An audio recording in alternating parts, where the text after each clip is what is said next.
Welcome for the third time. You can't see it, but this is the third time. Welcome to AM Excellence 62, The Grind and Toughness. So yesterday I read something, I was reading about live streams, and it said people love it because they see the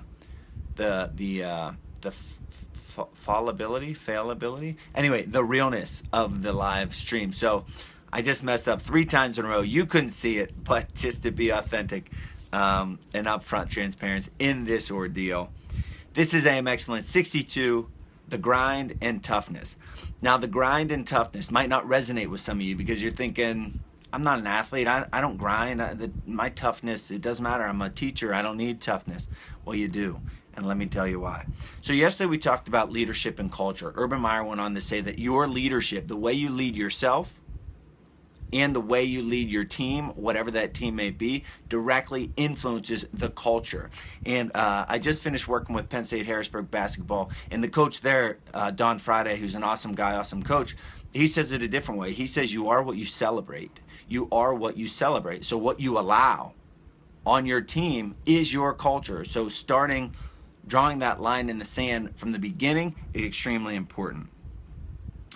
So Urban Meyer goes on to say that building a culture is a 3-part process. Believe it, sell it, demand it.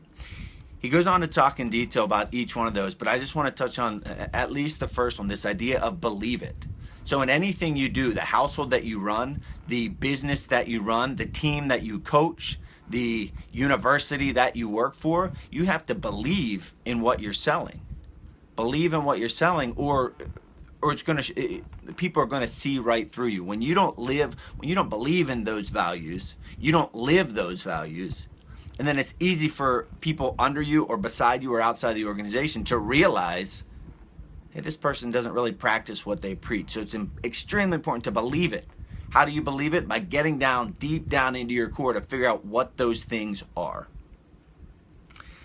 Moving on.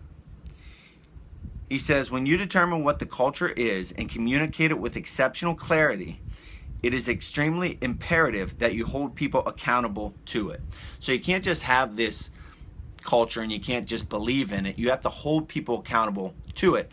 Now, something I picked up from this chapter is Ohio State football. That's where Urban Meyer is coaching. They actually have a check and balance system to hold the guys accountable. He says every Thursday, and there's at least one coach watching here, every Thursday he gives his guys an accountability score based on their culture. So there's certain elements that he picks out, and every Thursday each guy gets an accountability score based on his level of accountability, adhering to the culture set by the coach. And he goes on to say, we grade our players on every measure of performance possible at OSU. Performance in games, practices, weight room, conditioning, nutrition, rehab, and classroom and tutor sessions. And he then goes on to say that if the guys don't adhere to these standards, repercussions are set in place, such as no letters of recommendation, ultimately suspension, maybe missing privileges, missing the weight room. So within your organization or even within your home, consider that. Maybe set up these measurements of accountability and repercussions that come from not following them. Now, the next phase I want to get into is this idea about toughness and embracing the grind. So, the grind, toughness. What in the world does toughness have to do with you if you're in the professional world and you're not involved with sports? Toughness. Going that extra mile. In wrestling, toughness means getting back up and getting to the circle and wrestling and going until the whistle blows. And mental toughness is being able to go on the mat in front of an arena full of people and wrestle and focus, stay zoned in on the task at hand.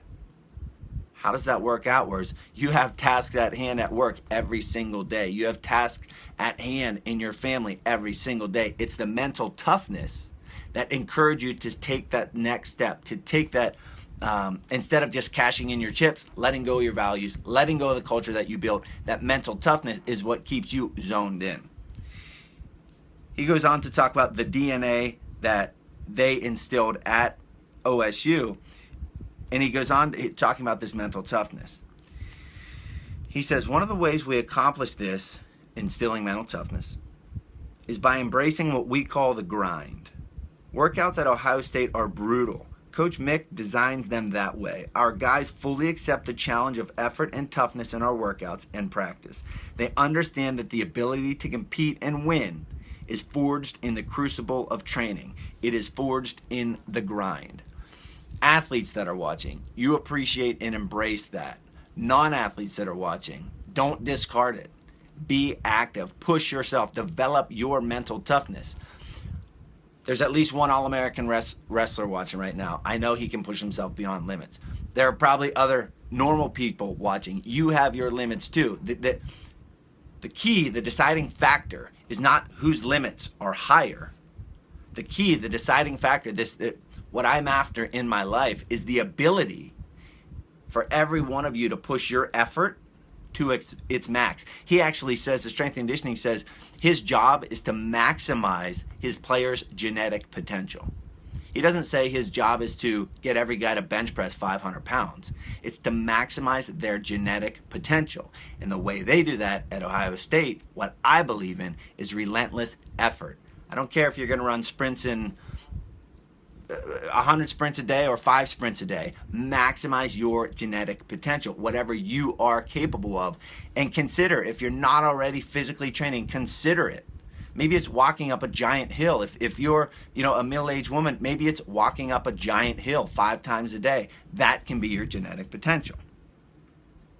He goes on to say, you won't achieve excellence until you train your mind to take you there. So we use the grind to train the mind. First, you win the battle in your mind. Next, you win the battle in practice. Then, and only then, you win the battle in the game. Last Saturday, I streamed a workout that I do, an insanely hard workout. I call it hell on a treadmill. It was taught to me by a world champion, and it's my max. It is my genetic potential. So why the heck would I do this workout when I'm not fighting anymore? Because to build that mental toughness, to embrace that grind, because it's not easy getting up at 4:30, working throughout the day, and then having to give my daughter a bath at 7:30 at night, and then having to do other things. It's very tough. You need mental toughness to do that. Take an assessment, take an audit of your day. All of the things that it encompasses, all of the things that you have to do, all of the next steps that you have to take. How can you do that? By training, by becoming mentally tough. And I heard a great quote. It may have been said by Dan Gable the first time, but I've heard it from various sources. You get tough by doing tough things. The strength and conditioning coach at Ohio State encourages it. The way I train the athletes I work with, I encourage it also. Uncomfortability. Embrace that uncomfortability. Train your mind through your physical training. The competition field is representative of life. The last thing I wanted to touch on. So in talking about his athletes and pushing them to their limits, he says, we discover who is willing to push himself when conflict arises, who can handle chaotic situations. 2 or 3 kids screaming their lungs out while you're simply at the store. That's a chaotic situation. Who backs down from confrontation, standing up for what you believe in. Do you stand up for what you believe in? Do you believe it? Do you believe the culture that you're creating? Who taps out when pressure and discomfort are applied? I'll put an asterisk here. Sometimes I have to tap out. We find who will respond above the line. And to reiterate that a little bit, the book is called, just to kind of summarize this video and the book as where I'm at in it, Above the Line Behavior. Intentional, skillful, on purpose. Above the line, where we want to be. You can call it success principles, you can call it key to success, you can call it key to happiness, whatever you want. Above the line behavior, intentional, on purpose, skillful. Below the line behavior, impulsive, resistant, on autopilot. Are you stretching yourself every single day to go beyond your limits, to build your mental toughness, to build your discipline? Former Navy SEAL and author of an awesome book, Extreme Ownership, his name is Jocko Willink. He often repeats the saying that discipline equals freedom. Discipline equals freedom. The discipline of getting up when the whole world is sleeping, creating that discipline, is the same discipline that'll keep you on track in work, your workouts, your nutrition, your relationships. Discipline equals freedom. You get tough.